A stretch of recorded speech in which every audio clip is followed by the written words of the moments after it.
Siguradong ang lahat ay nabigyan ng panibagong lakas ng loob at pag-asa na dala ng bagong taon.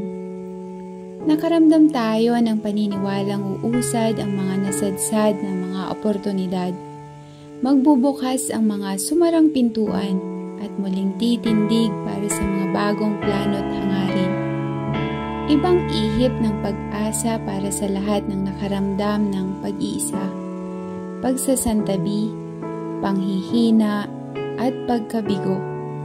Sa bagong yugto, maghahatid ng pagbangon para sa mga pagsubok na halos dumapa na para sa pakikipagbuno. Salamat sa pakikidigma at pagpili mong tumayo maski sa pinakamahirap na pagkakataon. Maniwala ka na sa bawat umaga, dala nito'y pag-asa.